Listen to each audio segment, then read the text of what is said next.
Та бүхэнд шөнийн мэнд хүргье. Өнгөрсөн 35 жилийн туршид Монголын төр засгийн хамгийн их алдсан зүйл бол миний ойлгож байгаагаар ард түмэн төрд итгэх итгэлээ алдсан гэж бодож байна.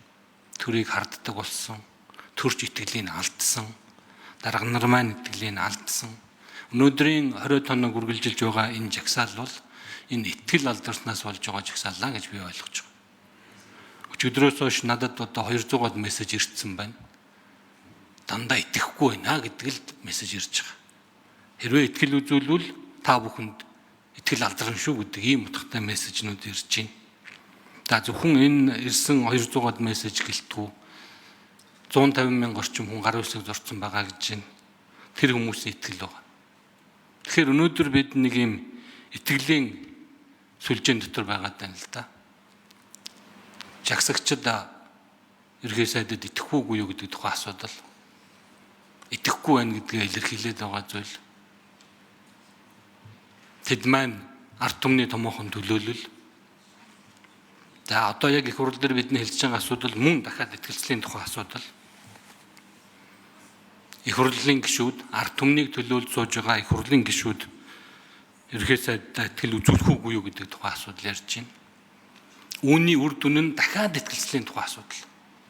Эндээс өнөөдрийн гарах шийдвэрээс хамаарч ард түмний төрд итгэх итгэл чангарах уу, сулрах уу гэдэг зүйлийг дахиад ярих гэж байж байгаа.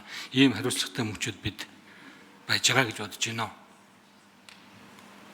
Бид ард түмнийг төлөөлж энэ тагим сууж байгаа. Ард түмэн маань гэтэл нэлээд нь талбай дээр гарцсан байж байна. Тэд ард түмэн мөн шүү дээ. Тэд юу хүсэж байгаа нэг тодорхой.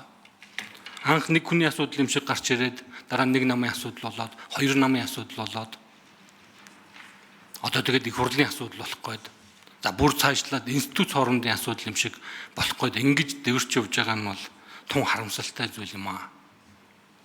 Бид юу бодох ёстой вэ гэвэл ард түмний төрд итгэх итгэлийг хэрхэн сулруулахгүй байх вэ гэдгийг бодох ёстой болов уу гэж би бодож байна.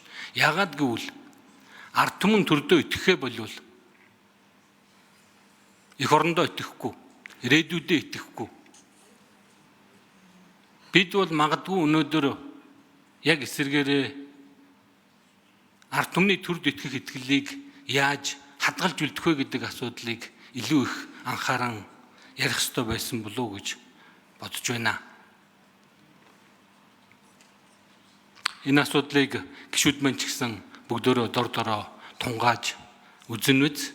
Бид өнөөдөр төр ард түмний итгэлийн тухай асуудлыг хэлэлцэж байна шүү гэдгийг би дахин та бүхнийхээ анхааралд хүргэх гэсэн юм аа. Баярлалаа.